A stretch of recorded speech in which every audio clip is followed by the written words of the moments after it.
you may be around the world, and thank you for joining us once again on truth2u.org. That's truth number 2 letter u.org. It's season 2 of Torah Pearls. I'm Jono, and joining me in the virtual Truth to You studio all the way from Ireland is Jason of Spiritualbabies.net. G'day, mate. G'day. We're doing a Torah portion today that you and I have looked at before. It seems kind of familiar. Yeah, parts of this, especially if anyone's watched our Hebrew Roots series, parts of this are going to sound very familiar. We did a program called Regarding All These Words. That's what. Maybe I'll put a link. And because this particular Torah portion, remember we were looking at Hebrew. It was Hebrews chapter 19, verse 2 in the New Testament. Hebrews chapter 9, verses 19 to 22 in the New Testament.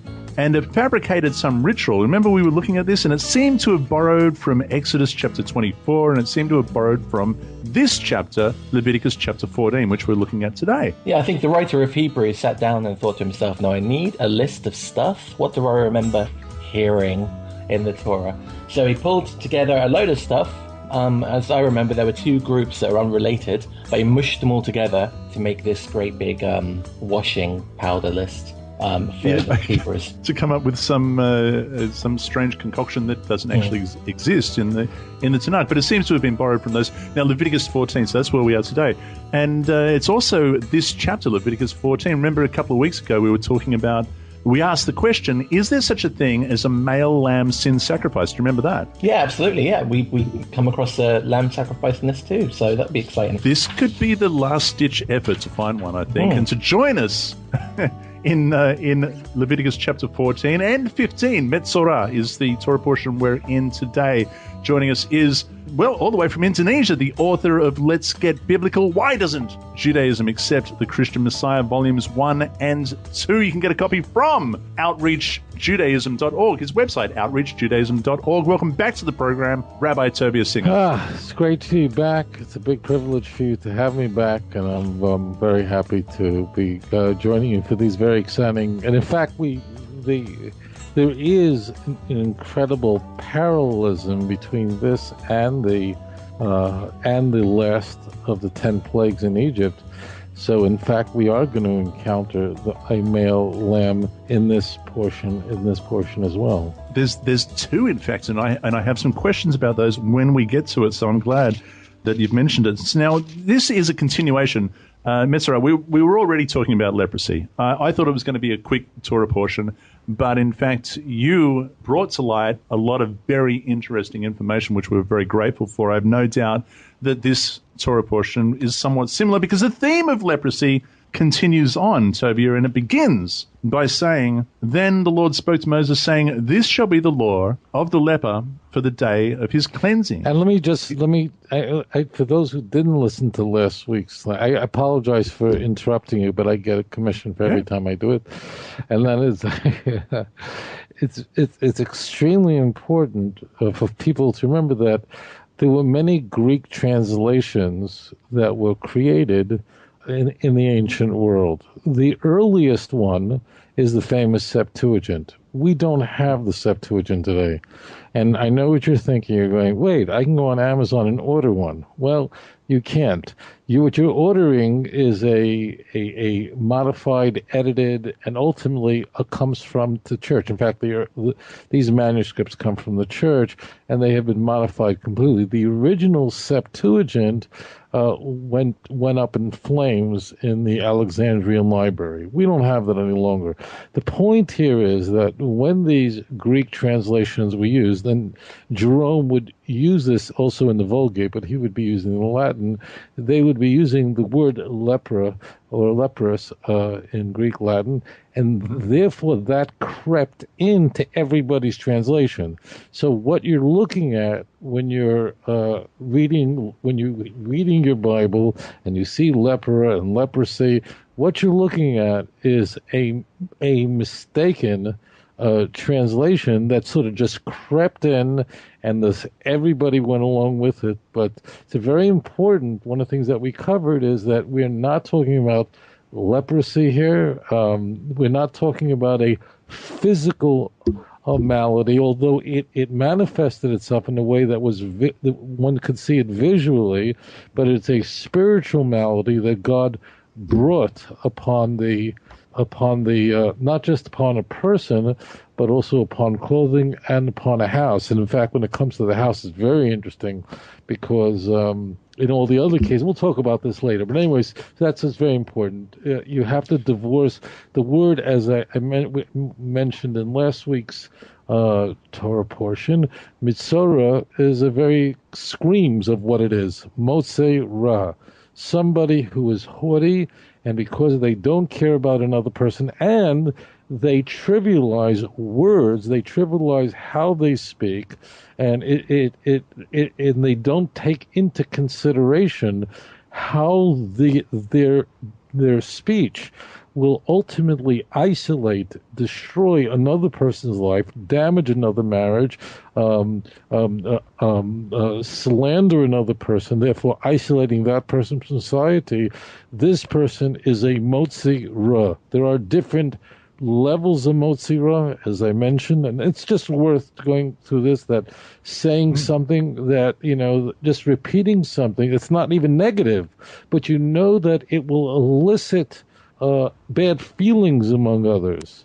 And therefore, this guy's got $1 million, he just won the lottery, got a raise, and it would make someone jealous. So, that's forbidden. That's rechilus, and sin. A worse sin is lashon hara, and that is saying something about someone else that is true. It is just it just is bad about someone else. This is a very serious sins that one could commit. And finally, there is what's called motzi shemra. This is the most odious form of bad speech, because motzi shemra is slander. It means saying something about someone else that's not only bad, but it is also completely untrue. Can I share? Maybe I can share an anecdote with you. Please. There was this maybe just to broaden this a little bit. There was among our sages, those who are the leaders of the Jewish people, they would often, when they would travel incognito. They were very humble. If you see a rabbi who's like running to be chief rabbi of something, that's not the kind of leader that God has in mind. And we can see that from the Bible, that all the leaders were people who were enormously reluctant to become a leader, argue with God why I shouldn't, tested God like Gideon, the judge, who said, I can't be. But we see the pattern of, you want to know what a real Jewish leader is.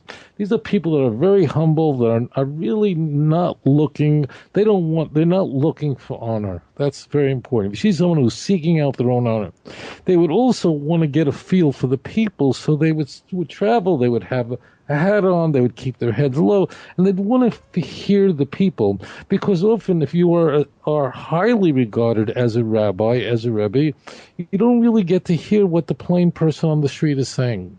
So one of the greatest sages of the last century was the man who you've all heard of, is called the Chafetz Chaim. Strangely, of course, the Chafetz Chaim is not really his name, but the Chafetz Chaim is the name of his most important, his opus magnum, and that is a book devoted to teaching people how to live a long life. Chafetz Chaim means live a long life by not speaking evil about somebody else. This is very important. What happens? The Chafetz Chaim is traveling, and he's traveling on a coach, and they're on a train in a coach, and he's sharing the coach with other rabbis, but they don't recognize who he is.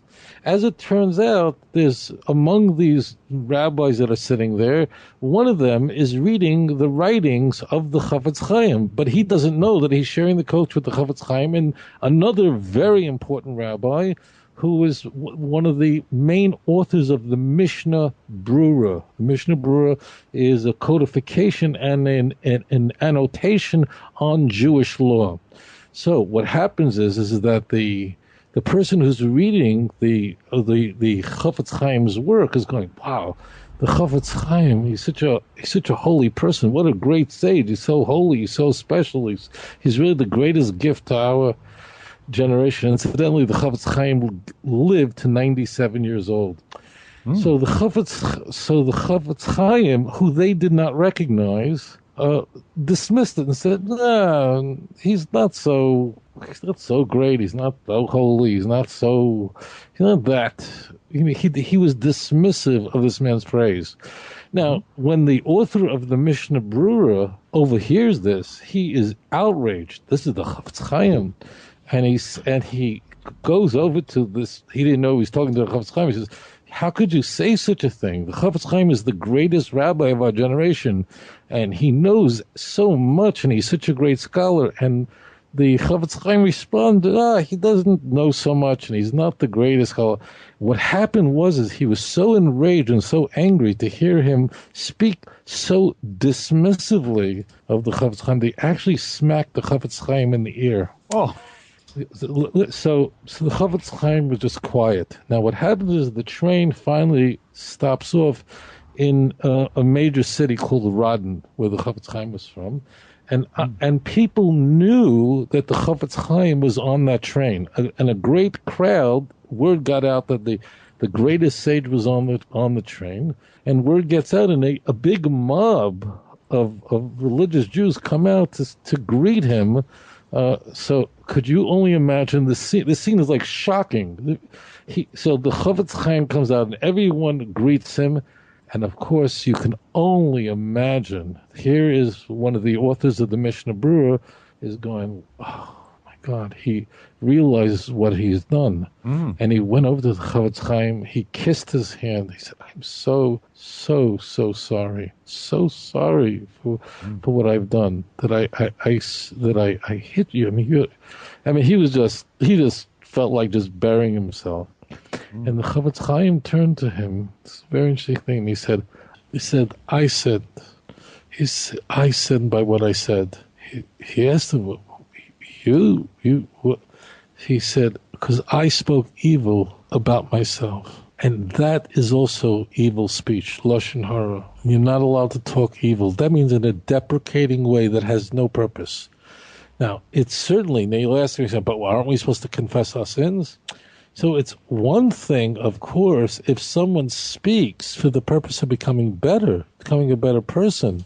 So then, of course, it is a person confesses their sin. But to go and speak where it has no relationship, it's some object, he was very humble. I mean, of course, he wasn't doing a wickedness, but he was humble, but it was not serving the purpose of this magnificent gift. It wasn't serving the purpose, right. Exactly. He said that Hashem should only forgive me that I spoke. Person, you're not allowed to talk about. Go say to someone else, I'm a evil person, but you're not allowed to talk about yourself that way. You're not allowed to see it. You're creating the image of a God. You're not allowed to speak evil. You're not allowed, and that's all. So that's what's key over here. You have to be very careful of every word that comes out of your mouth. And we have seen that throughout Scripture, that a word, a blessing, a curse, everything has enormous meaning. You think your words really are not important. It's a word.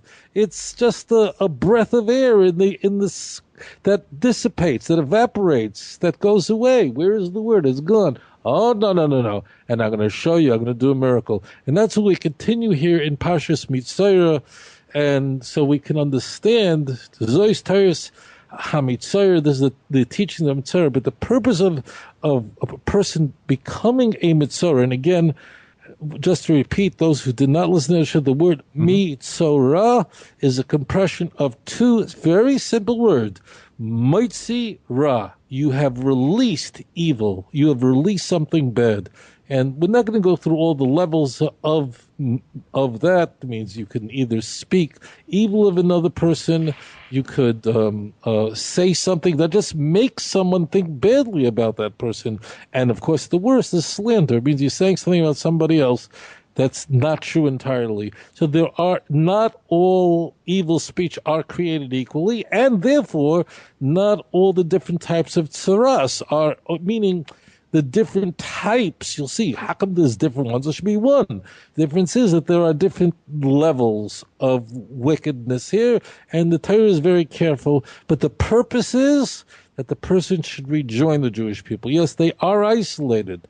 We're going to start to read it. They are they are expelled from the machane, the camp of the Jewish people. For what purpose? So you should know that what it feels like, but also you should do tshuva. And if you do tshuva, you become great. You become holy. We're going to see something very, very interesting. It's going to come up soon. But a person in Jewish tradition that is, and this is the final point, then we're going to go into the text.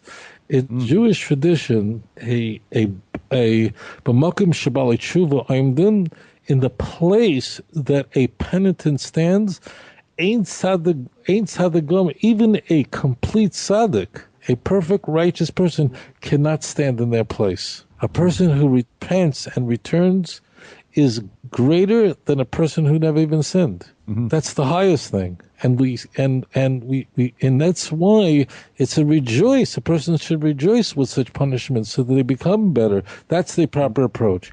We are living now in a Dor Yasim, an orphaned generation, and as such, in our time, people can't handle, if you say, harsh criticism. That's why I instruct people to be careful and gentle with Christians. This is all they know. I've never been a Christian.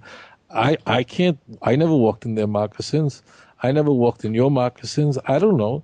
So therefore, today we're living in a time where everything has to be done gently. But this was at a time when the people are at a very, very high level. And as such, they are dealt with accordingly, okay? This is the way that God deals with them. And I have to say, with that in mind, Tovia, honestly, chapter 14, I think, is perhaps one of the most bizarre chapters, at least to me. And maybe I'm sure you'll make more sense of it for us, but it really is a very, very bizarre chapter in the Torah. It begins like this. It says, then the Lord spoke to Moses, saying, this shall be the law of the leper. For the day of his cleansing, he shall be brought to the priest, and the priest shall go out of the camp, and the priest shall examine him. And indeed, if the leprosy is healed in the leper, then the priest shall command to take him who is to be cleansed to living. Now, Jason, just coming back to you, this is it here. Remember, we did that program on Hebrews in the New Testament, Hebrews chapter 9, verse 19 and on. The writer of Hebrews makes up this concoction and says this is what Moses did.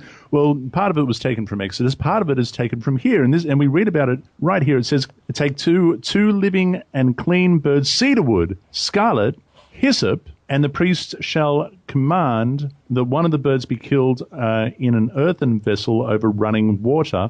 Just to bring people, just to remind them, this is the concoction that the writer of Hebrews makes up. It says, this is Hebrews chapter 9, verse 19, for when Moses had spoken every precept to the people according to the law, he took the blood of calves and of goats with water and scarlet wool and hyssop, and this is a concoction that was all mixed together and then sprinkled all over the place. Doesn't actually happen in the Torah, but here are some of the ingredients. Jason.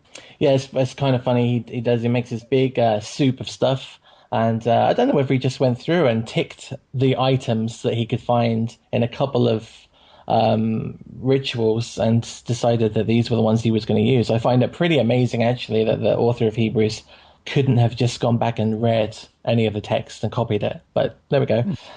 So there's one real big picture here that I just want to elaborate on, and that's the concept of each individual member of the family of Jacob, the children of Israel, being a priest. So there's a really strong concept in the Torah, in the Tanakh, that the Jewish people, the Israel, are priests. They're a nation of priests. And even in this passage where we're looking at a guy who has a physical and spiritual ailment, we have these amazing echoes to Torah portions that we covered a few weeks ago.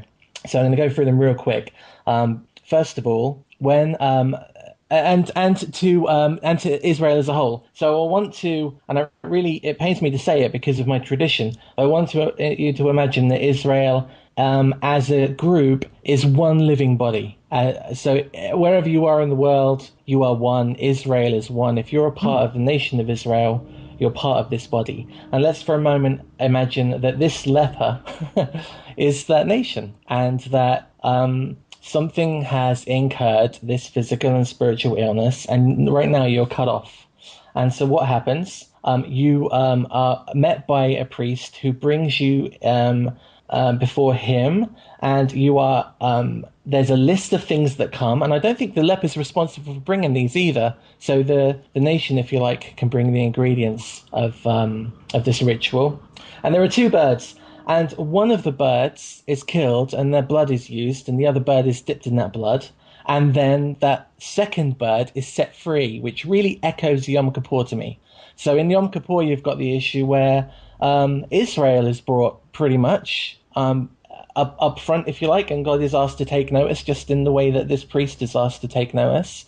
And there's the same kind of ritual. One goat dies and one goat lives. But it gets more interesting for me, because just in the same way that an actual priest at this time would have started his, I don't want to say ministry, but his service to the tabernacle, that kind of thing is echoed again here. So he, as an unclean person, or a person who is not ritually clean enough to service the sanctuary. Now, this leper is not ritually clean enough to live within the community. So what happens? The blood of this offering is taken, and it's dabbed on the ear, the hand, and the foot of this leper. And his clothes are washed, his head is shaved, all things that we see within the priesthood, and then is allowed to rejoin the people.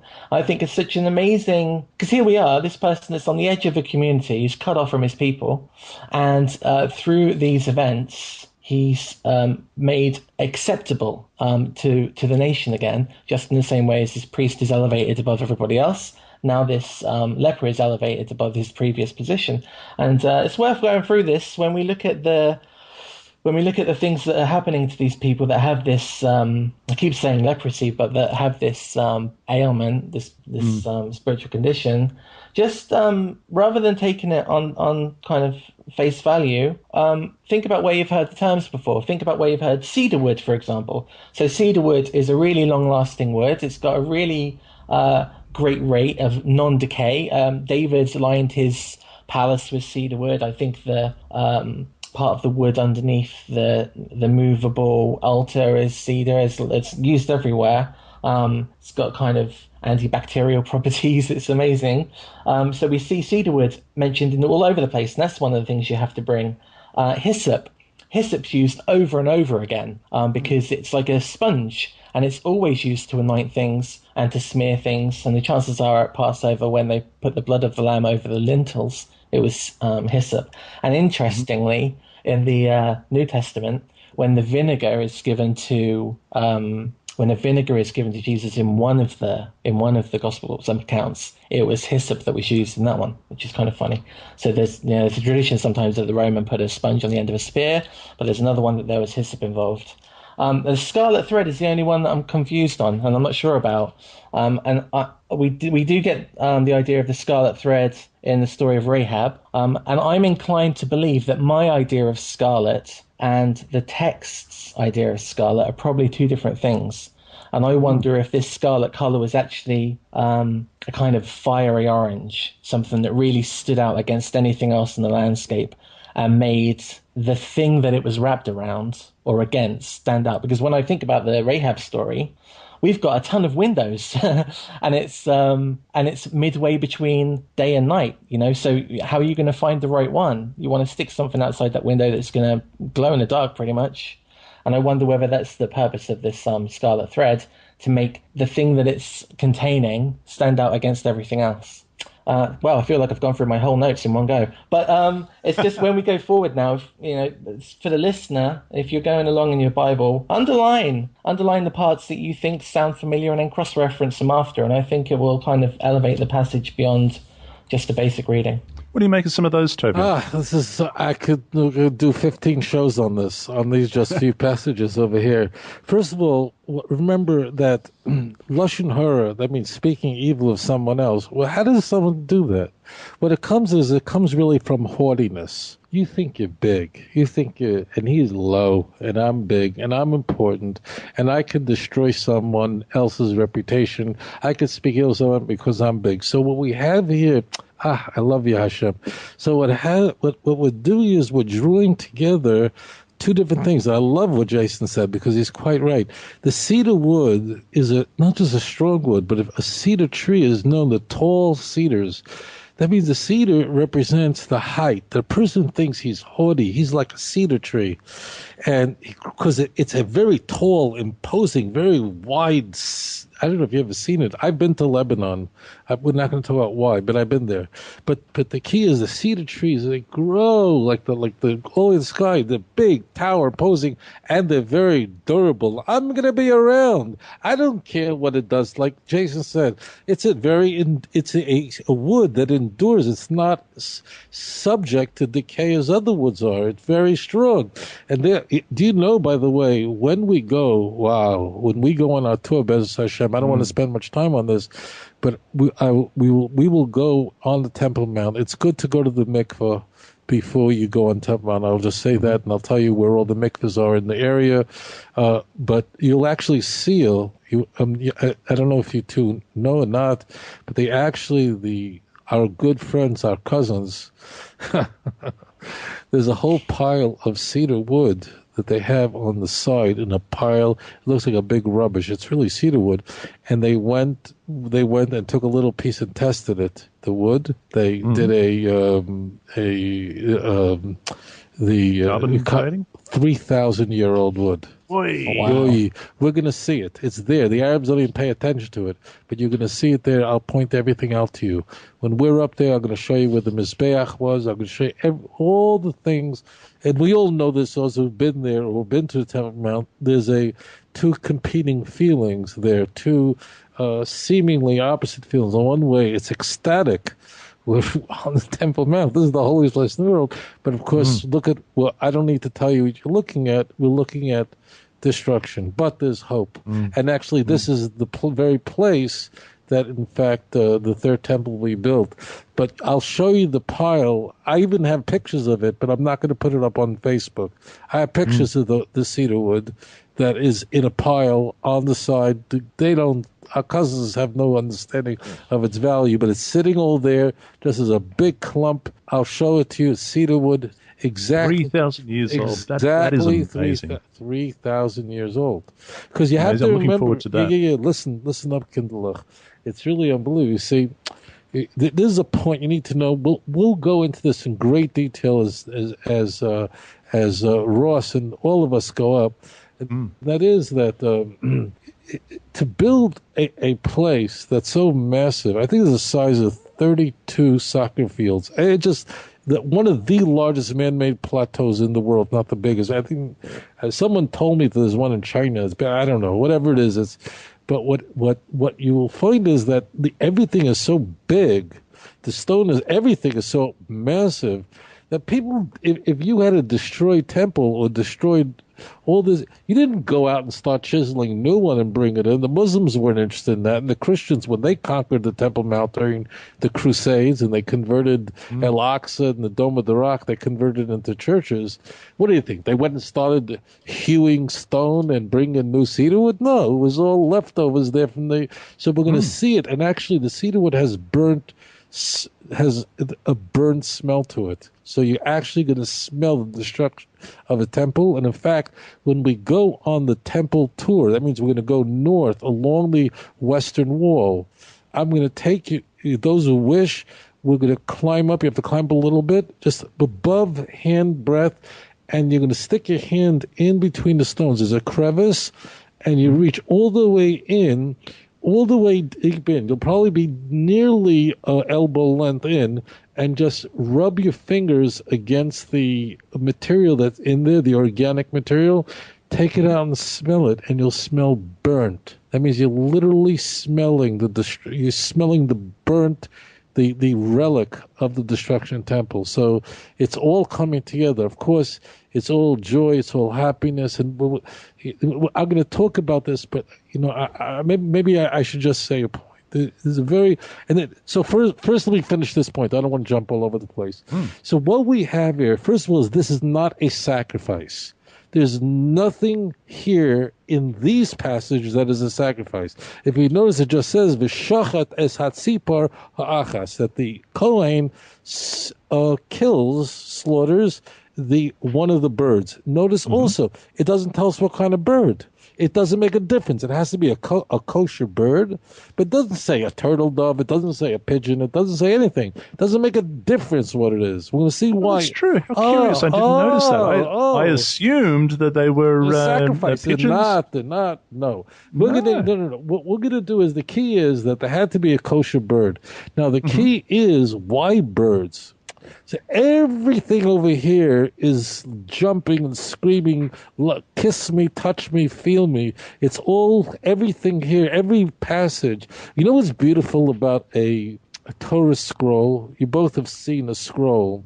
Is that when you look at a scroll on parchment, so it's the ink that's used is called diyai. It's a very special kind of ink. There's special laws. It goes all the way back to Moses of how to make that ink. The ink is obviously a very durable, extremely durable, but it actually is also thick. It's three-dimensional. It's unlike today a pen you write and it's just absorbed by the parchment.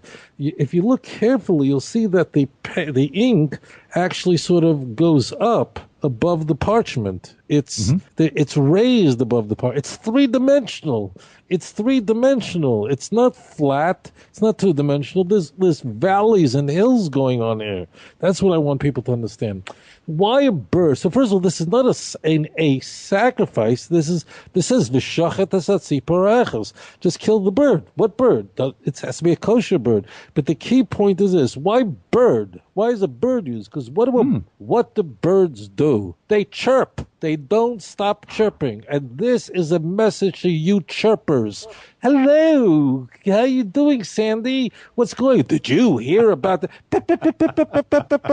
They're talking. So the key is, first of all, you're acting like a bird, because other animals, like let's say a person has a dog. So the dog gets excited, it barks. But a dog is very happy to lay on the couch. And if it's got its meal, it sits there and just stares at you. I've got a dog. I've got a couple of cats. The cats barely say anything. The dog barks every now and then. But my chickens, they never shut up. Don't shut up. Birds don't shut up. Why are you talking so much? There's no reason. That is the person of Lashon Hara, it means it's telling you have a mouth that doesn't shut up for a second.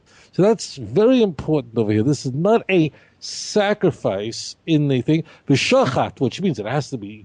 You don't take the bird and take a 357 Magnum and blow its head off. Right? But this is outside what happens is you have to take a bird and the birds don't shut up for a second. Tweet, tweet, tweet, tweet, tweet, tweet, tweet. Did you hear what he said? Did you hear he got a raise? Did he got this? Oh, did you hear what she said about you? Your wife told me about you that this and this and this. You shut up. You're acting like a bird. So that's the key point over here. This is not a offering. This is v'shachat hatzipar. This is not a carbon. That's the first thing that's going on. So number one, everything comes in together. Jason said beautifully, cedar wood is durable. And why does it have to be so durable? My gosh, because a cedar tree, if you look at a cedar tree, I don't know if you ever seen one, they go up, they shoot up, I don't know how tall up into the sky. So obviously it can't be a weak wood. Now, the opposite is true of hyssop. I don't know if you've ever see this. This is a very tiny bush. It's very absorbent, so it's really used in everything, but it really is low. So, and by the way, the crimson, what is used to make it is from a worm, the lowest. So you think you're like cedar wood. So important. You can destroy a marriage, you could destroy a life, or you could make one person despise another person with your words. So what we're going to do is this is who you think you are. You think you're a cedar wood. No, we're going to use the hyssop low, and it's the thread. It's dyed with the lowest of all the creatures to show that your haughtiness was arrogance, and you had to go and destroy another life. And that's what's coming together here with such exquisite. Now, it's also hard to ignore, of course, that in fact the Jews had to put to show they recognized the God of Israel and that they humbled themselves before God. It's impossible to ignore what the Jews had to do. And that is, they had to slaughter an animal, a lamb. And remember that there was no mizbeach. They didn't have an altar to slaughter the lamb when they were about to be redeemed. And they had to escape being killed by the firstborn being killed. That's the Metzora death. I mean, this is too big to even take 15 shows to go into this. So yeah, the same thing is used, same hyssop is used, and the blood is spread on the wood. There we are, and bingo. So that's what's happening over here. We have everything conflated together. You think you're tall like a cedar wood, so you put the blood on the thing, and it comes from the lowest. And anyways, we'll move on here. This is really very big because there's other huge things about to come up.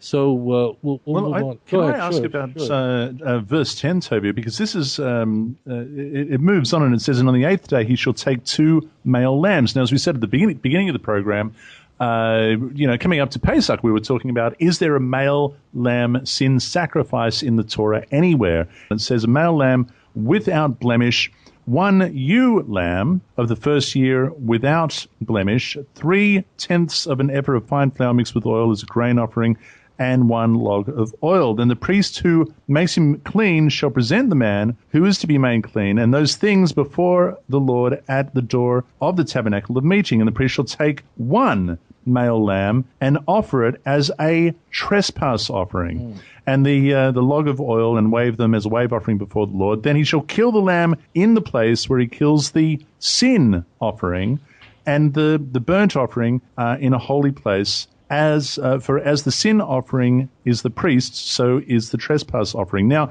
Jason. So we were talking over the last couple of weeks about, as you just said, about whether there are any male lambs offered as sin offerings. And obviously we've got some male lambs here, not as sin offerings. It goes on, I think chapter 19 actually mentions a sin offering, but that's the female goat, but that's not important. I was always told, if you're going to talk about something you know, and unfortunately, I know cake. And I just wanted to,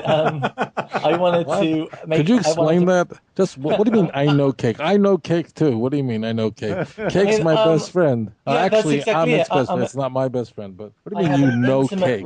I have an intimate relationship with many forms of cake.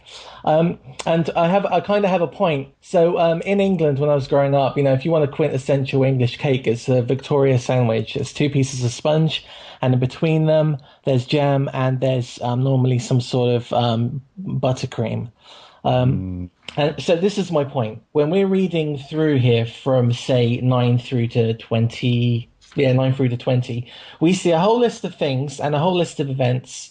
And some of those, involve a he-lamb, and you might find that the word sacrifice or guilt offering is in there, right?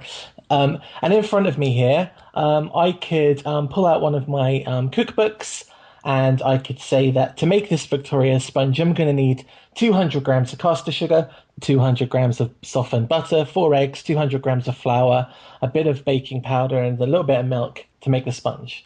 Now, if I take one of those 4 eggs... I have to eat for a moment. I'll be back Did you notice, Tovia, how the ingredients just rattled off? He didn't even have to think about it. Yeah. He could recite that in his sleep, I reckon. Could you give me a good recipe for 7-layer cake? Anyways. It's just such an easy recipe. There's a cake on a pedestal 2 feet in front of the treadmill, isn't there, Jason? Oh, there is. My fantasy is it's the worst thing of the thing I'll do. But if I have a big, good 7-layer cake, one day, please God, I'll be Zoich, I'll merit that I could slice off the top layer, just the top layer. Would you love that? And your whole face is all smushed with chocolate. Wouldn't that be? I mean, honestly, that's like you might as well go to heaven. If Olam Haba is eating the top layer of the 7-layer cake, forget about it. They can keep the 72 brown-eyed virgins. I want the top layer of the 7-layer cake. Go ahead. Yeah, Jason.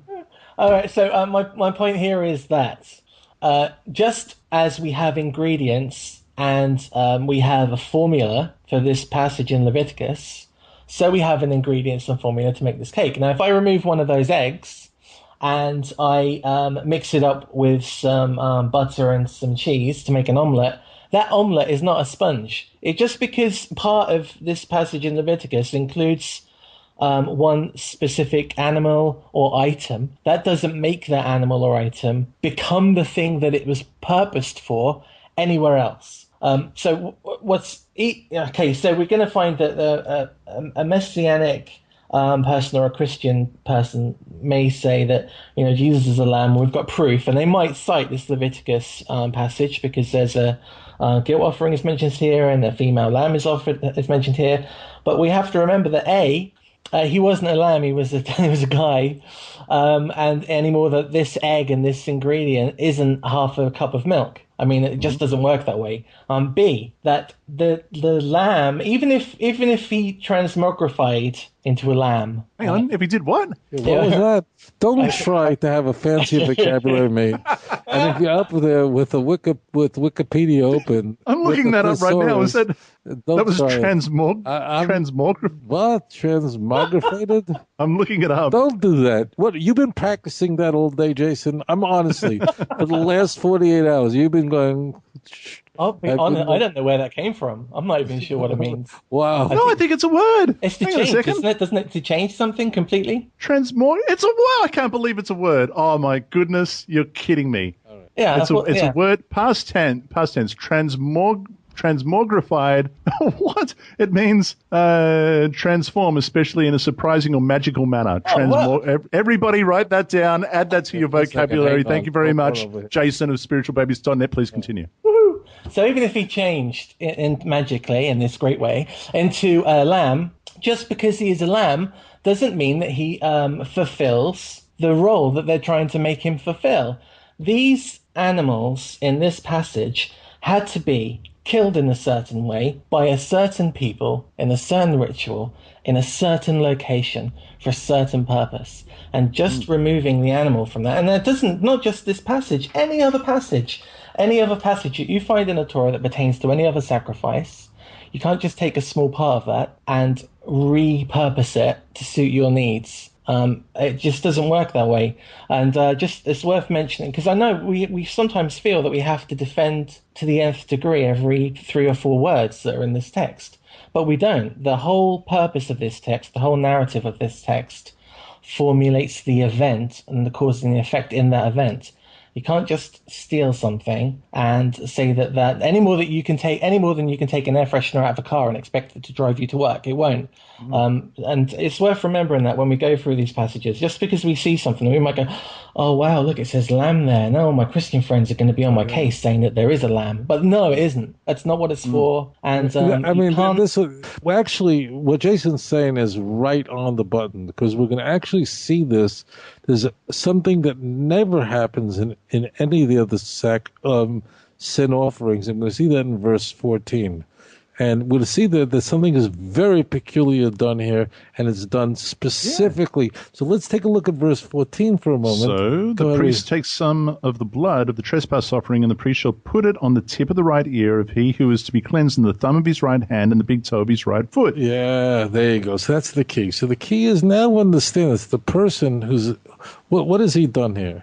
Number one, he's spoken Lashon Hara. It means he's spoken into somebody else's ear. So that number one is to show, he has to improve himself and be mindful of what goes into somebody else's ear. The other thing is the thumb. Now, the thumb is this very interesting a digit in that. I don't know if anyone ever broke a thumb. I'm not an athlete. It's hard to tell from looking at me, but I'm not. I know it's hard to tell. You think I'm in the Olympics, but I'm not. Okay.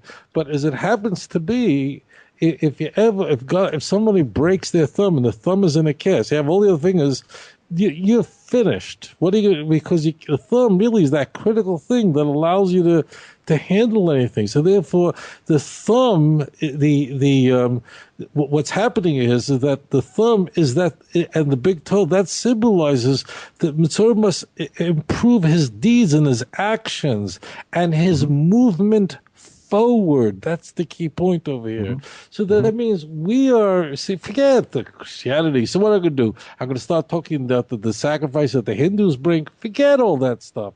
What's happening here is he's saying to him, this is again, final stage. None of this works if he hasn't been in seclusion. None of this works if he hasn't gone through everything we've been discussing for chapters, okay? That's the key. This is the final stage. But the key is, you thought it's nothing that you'd say a word and would go into someone's ear. Oh, no. This shows you that he has to improve himself. Namely, he has to improve the way what he causes others to hear. And also you have to prove yourself in deed, namely in your action. Your thumb is the one that does the action. Your big toe, that's the one that has you moving forward. That's what's happening here. So of course, people could, I'm at a loss at a good analogy over here, but So anyway, cake. So yeah, Use cake. Yeah, that's cake. See, You're in need of a good analogy. I can't bake. I'm a great cook. I can outcook you. I can cook either of you under the table, but baking I can't. And the reason is that actually baking is like a science. You have to be like almost like a laboratory professor. See, cooking. See, you have a chicken soup. So you add one more chicken. You add another carrot. Doesn't change anything, right? But baking is very exact. Baking, if you put I have this crazy thing. It hasn't departed me all my life, and that is that I'm like the kind of guy. Well, if 2 tablespoons of baking soda is good, then 10 tablespoons must be fantastic. That's really not, I'm not kidding. This is how it is for me. Like for me, so that doesn't work in baking because baking actually is precise. It says 2 tablespoons per this and this. I'm the kind of guy. More is merrier. If it's all right, if it's 2 ounces of yeast, I don't know how they measure yeast. Whatever, if it's 2 things of yeast, an ounce of yeast, I'm going. Then 40 ounces must be fantastic. so it doesn't work. If we get an opportunity to be in the kitchen when we all go to Israel, Jason, you're in charge of making the cake. All right? Hell no, I want to see Tovia. I'm in charge of the cake. I want to eat the cake. All right, so the latter half of cake. Let's go. The latter half of Leviticus chapter 14. So the same remedy is applied, but here we're talking about the house and the house that has this same plague upon it. Also, even the clothing. Before we move on to chapter 15, guys, is there anything that you want to highlight there, Tovia? That's verse 33 and 34, I think, right? Key. Okay, so there's one point that I have to, there's a million points, but just one. Here we have the leprosy on the house. Let's give this 2 minutes. Okay. So what happens, but there's a very key, you'll come to El Eretz Canaan. You're going to come to Canaan, which is very interesting. That means, in fact, this type of tzaras cannot happen outside the land of Israel. Happens in Canaan. Asher ani noisei lechem, that I gave lachuza, that I gave to you for inheritance. Now, what happens is we have here something we don't see before. Benosati neged tzaras bebeis eretz achuzaschem. Now, everyone thinks we didn't talk about it before. You mean it's a house? That's not what I mean. What I mean is, I have no idea how the English happens because I'm working out of a Hebrew. But the Hebrew says, Vinosati, and I will place, God is saying, Vinosati negatzoras beves eretz achuzaschem, and I will place a nega, which is a plague or this leprosy, in the house of the home of that you will inherit, because all the 7 nations are out. You're now taking over their homes. How does your English translation of of this go? Yeah. Well, it says that we don't see that before. In the past, this is very interesting. Just one point on this, and then this is really big. So when you have come into the land of Canaan, which I give you as a possession, and I put the leprous plague in a house in the land of your possession. Never before, and I put. This is different. So what happens is, and here we see a point, it really is worth mentioning again. Uh-huh. If you didn't listen to Tazria, listen to it, but if you haven't, just so you understand. So the person says, look, I've got this blotch on the wall. Now we see it's not leprosy because, walls don't get leprosy. But the point is, the man gets on the phone and says to the Kohen, it doesn't look good. It looks like I have leprosy. The wall has this plague. There's this plague.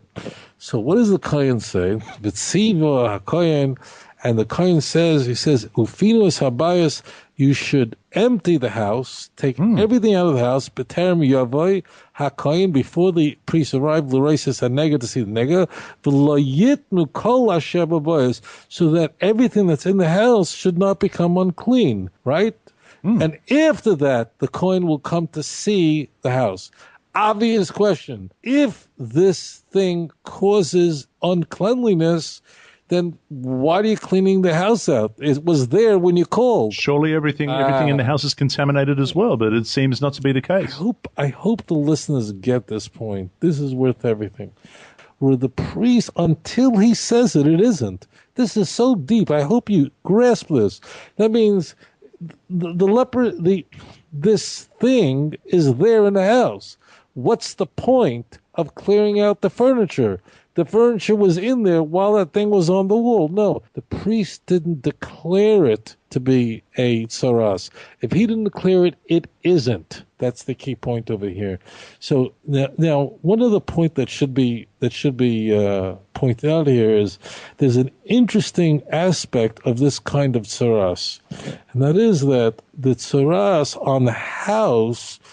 Initially, we're going to go through this quickly, but I'll just summarize it. At first, what happens is that the parts of the stone where the tsaras is are removed, but everything else is left intact. That's unusual. So this is different. And it's recorded actually in what actually used to happen. What occurred? Because now we're going to go to why does it say vinosati nega tsaras base eretz achuzas, that I'm going to put. So what happened is the sages tell us that two things would occur. They now are in the house of what used to be the Canaanites, used to be Prizi, Yavusi. So what happened is they would discover in the wall, there was idols. That means that the prior people who lived there had idols in the wall, or they hid treasures in the wall, gold in the because people had to hide their money. It's not like you can go to the bank and deposit it, and it's protected by the FDIC or whatever it is. It wasn't, so people had to hide it somewhere. They would actually hide it in the stones, and that's what would happen over here. Is that Hashem would put it says vinosati. Why does God do it for special people to put the tsaras in there? He does it specially because he wants you to know you're doing something wrong, but also and our sages tell us, why did people get tsaras on the skin versus on their house? Why is property versus body? What's the difference? So property, a person says, can I borrow your money? Can I borrow your golden thing? I'm having guests over. Can I borrow your fancy, whatever it is, bow tie? Mm-hmm. I wish I can help you, but I don't have it. I don't have one. Truth is, he does have it. You understand? But he thinks he owns it. He thinks it's his property. So this is another kind of evil speech that's going on, and that is the person thinks, my money, I don't want to lend him my fancy golf clubs. So he says no. So what happens is there's two things that can happen here. Number one, that it's a discovery that there's in fact something unclean in the walls, and therefore it's removed. But the other thing is that once it's removed, Hashem provides for you that you have the gold, which means that you now are raised up to a higher level. And Hashem also is showing, this is the deep part and then we'll depart. And that is, the sin associated with the tzoras in the house is very special for people who said, "Oh, I'm sorry, I don't have golf clubs. I'm sorry, I don't have a dress that I can loan you for your wedding," or whatever it is. Even though she has a wedding dress, she could have. That means you think that property belongs to you. So what Hashem does, it's so exquisite. He says, first of all, I'm going to show you there's an idol in there, in the stone. But number two is, I'm going to give you gold because you're repenting and you're on the higher place than ever. But you should know that all your wealth, it doesn't come from you. It comes from me. And I put it there so you can understand, look, now you're going to repent. You're going to go through this, we're going to discuss now. We're not going to go into it now, but now there's a message even in the reward for the person who's the Metzora, who repents, in that, keep in mind, you have whatever, a few coins or something, a vase you didn't lend out because you thought, I own it, God didn't give me anything. Oh, no. Here's some gold. You've repented. You're in a special place now, but just always remember, any wealth that you have is from Hashem. It's not because you earned it. Okay, so that's why we see the nosati neged tzoras v'reis hayres achuzaschem. This is completely unusual. Why is it this? You won't find anywhere else this kind of language. Anyways, now we continue. That's just a critical point of a number of points on the tzoras that come to the thing, and now we can move on. Thank you for that, Jason. Yeah, I just wanted to mention, because at the beginning of the show, I kind of drew allusions between the leper and the people of Israel, and how that leper goes through a series of events that's very similar to the kind of induction of a priest. And then we're looking at this last part of the leprosy of the house. And this might even sound a little bit familiar. And I know next week we're going to be covering something that is exactly the same as this in the text. And the priest shall come in and look, and if the plague hasn't spread in the house after the house has been plastered, then the priest shall pronounce the house clean, because the plague is healed. And he shall take to cleanse the house 2 birds, cedar wood, scarlet, and hyssop, just as it is with the man. And he shall kill one of the birds, in this instance, in an earthen vessel running over water, and he shall take the cedar wood and the hyssop and the scarlet blood and the living bird, and dip them in the blood of the slain bird in the running water. And I'm doing it all, but I have to read it all.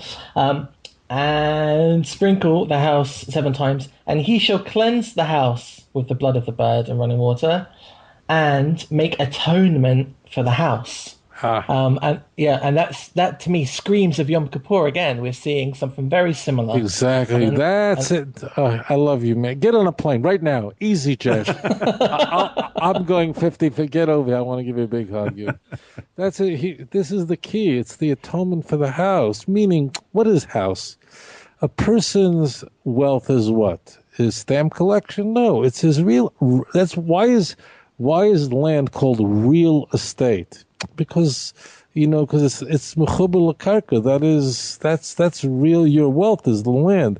So that means the sin is in the land. The sin is in the fact that you think you have property, and it's your property, and you earned it. So that's the key, and that's how you have defiled yourself. Again, can I borrow your whatever? Can I use your house? I can't use the house. The thing is, I happen to see my sister-in-law's coming over. It's not yours. It's not really.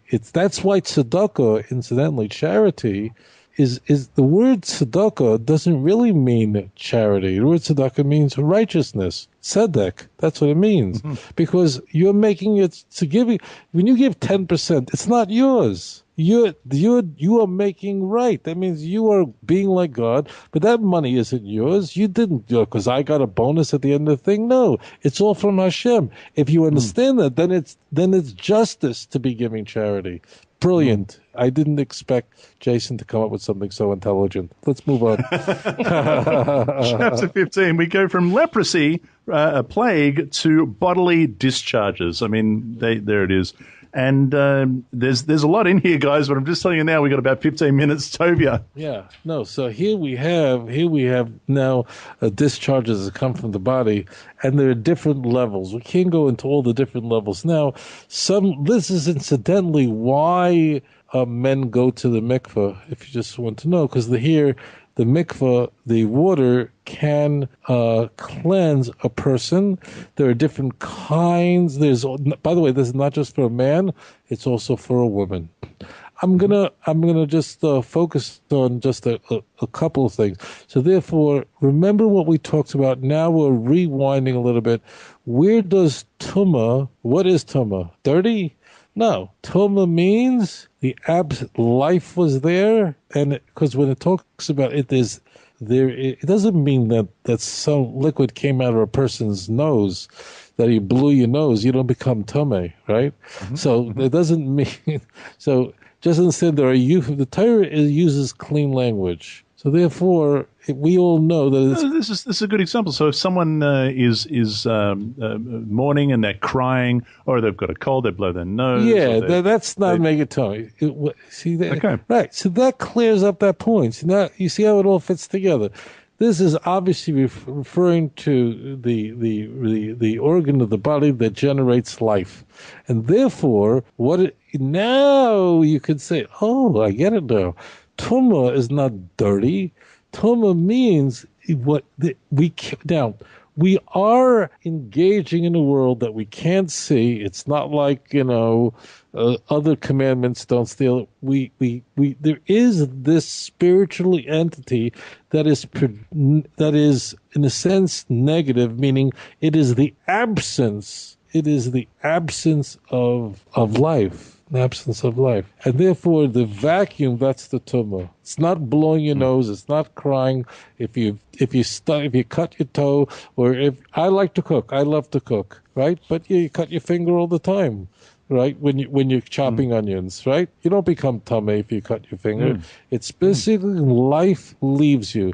And for a woman who gives birth, it's a double life, because not only did she give birth, which means a baby left her body, but if it's a girl, that girl is also capable of producing life. So it's a double tumah. You see how it all comes together very, very, very. That's what tumah is. People should not have this pedestrian, sophomoric understanding of what tumah, unclean, impure, I'm impure, I'm a bad. Oh, Orthodox Judaism teaches that women are. No, it's just the opposite. Just the opposite. Okay. Jason. First of all, it's like cake. Go ahead. It's a lot like cake. I wanted to. I know that I'm just going to have cake right after the show. That's all I can tell you. After the show, I'm eating it right now.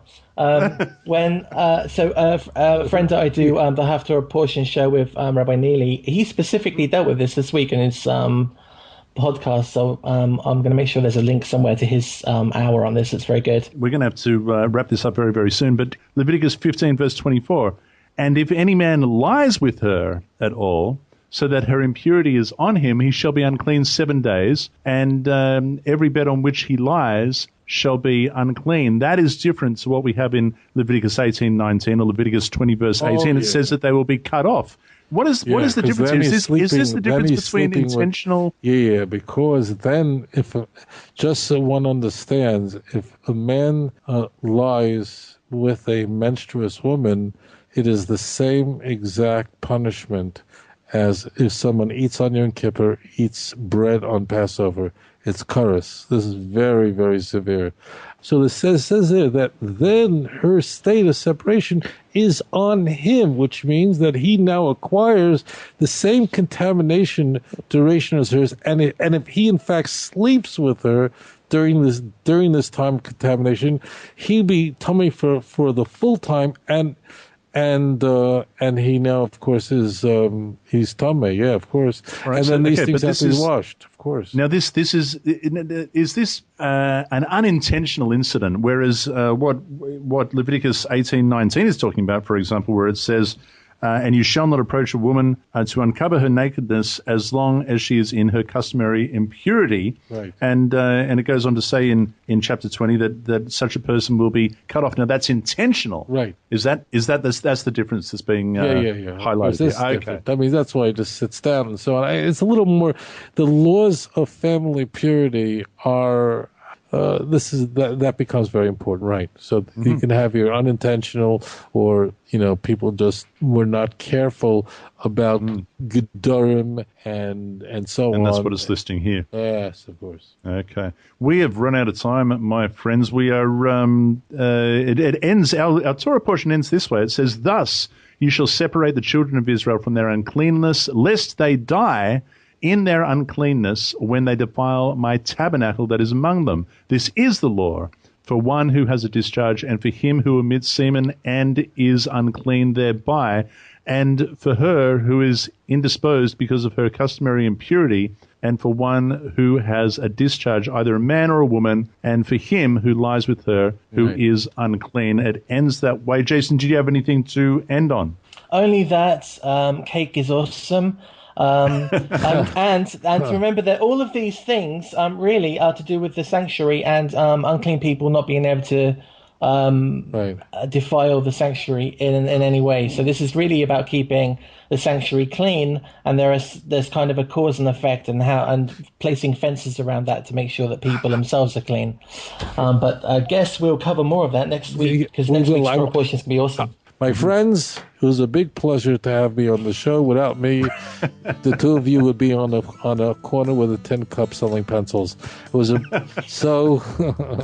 We'll be selling cake. Don't you worry about that. Rabbi Tovia Singer of Outreach Judaism. We really did a lot of cool things. We did unbelievable things. But anyways, the Temple Mounts could be unbelievable. I don't want to talk anymore because John O'Connor can't afford it. 2nd of November is the date that we're going this year. And you're going to see on the Temple Mount the cedar wood. It's unbelievable. We're going to do that. I'm not, and I have pictures of it. I'm not sticking it up because you're going to see it live. I'll show you where it is. Unbelievable. Looking forward to that. 2nd of November this year, the Tanakh tour. There is still room on the bus, dear listeners. So if you would like to join Jason, Tovia, Ross, and myself on the tour of Israel, we would love to have you with us. You can go to truth2you.org and sign up there. Rabbi Tovia Singer of outreachjudaism.org.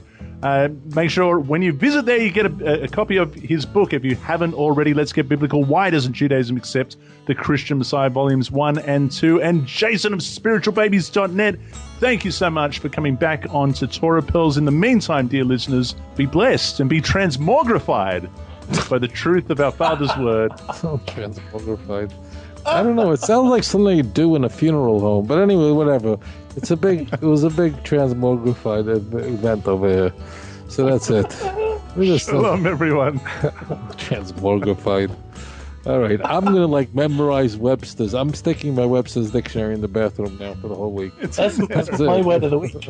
That's like a great spelling bee question. Did you ever watch a spelling bee? I'm serious. Did you ever watch spelling bees on television? No, never. Never? They have for kids. They're 6 years old. They ask them words spell transmogrified. They come up with words that's a word? What?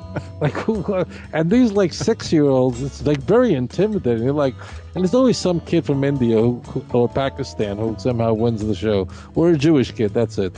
I'm glad I got to use the word because I know 3 long words. Anti-disestablishmentarianism. I know that. I knew that word. And then the phrase anthropomorphic personification, which comes up quite helpful with what we do.